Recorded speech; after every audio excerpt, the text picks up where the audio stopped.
أيام قليلة تفصلنا عن إتمام الاستحقاق الثالث والأخير من جولة الإعادة من المرحلة الثانية.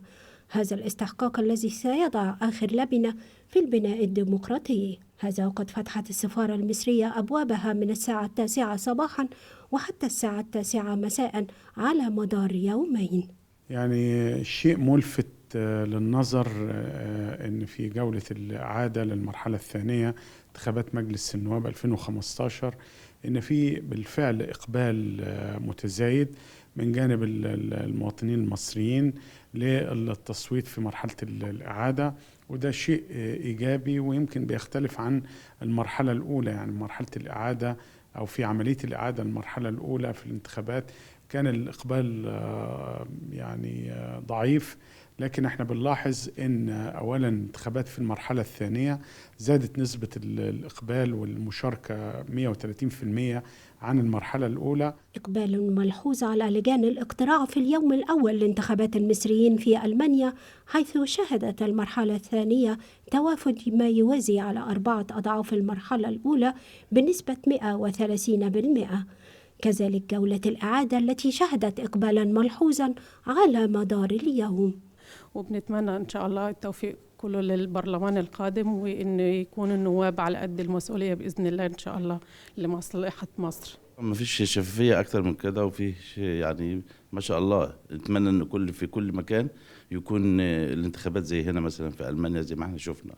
والله أنا بقول للناس اللي ما راحتش عشان تدلب صوتها، المفروض كنت تروح تدلب صوتك على أساس إن أنت تشوف اختيارك يكون اختيار صح وسليم لمصلحة البلد. الانتخاب من مصلحة المنتخب أكتر ما هو من مصلحة الدولة. دي مسؤولية كل واحد فينا إنه لازم يدلي بصوته، علشان ده برلمان زي ما بيقولوا ده أخطر برلمان جه في تاريخ مصر. وأنا أتمنى المصريين إن هم ينزلوا لأن مصر محتاجة لكل مصري.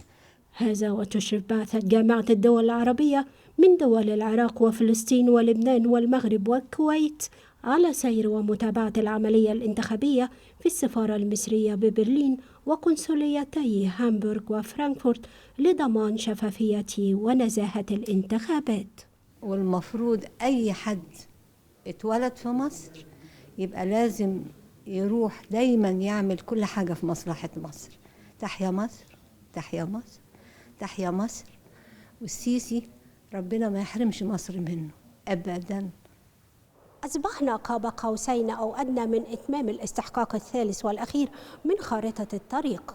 72 مقعدا حتى الآن حسمت لصالح المرأة، فضلا عن توافد الناخبات على لجان الاقتراع في الداخل والخارج، لتكون المرأة المصرية أيقونة العمل الوطني والجندي المجهول وراء دعم واستقرار مصر. من داخل السفارة المصرية، إيمان البكري، النيل للأخبار، بالليل. أصبحنا قاب قوسين أو أدنى من إتمام الاستحقاق الثالث والأخير من الانتخابات البرلمانية. 72 مقعدا حتى الآن حسمت لصالح المرأة، فضلا عن توافد الناخبات على لجان الاقتراع في الداخل والخارج، لتكون المرأة المصرية أيقونة العمل الوطني والجندي المجهول وراء دعم واستقرار مصر. من داخل السفارة المصرية، إيمان البكري، التلفزيون المصري، بالليل.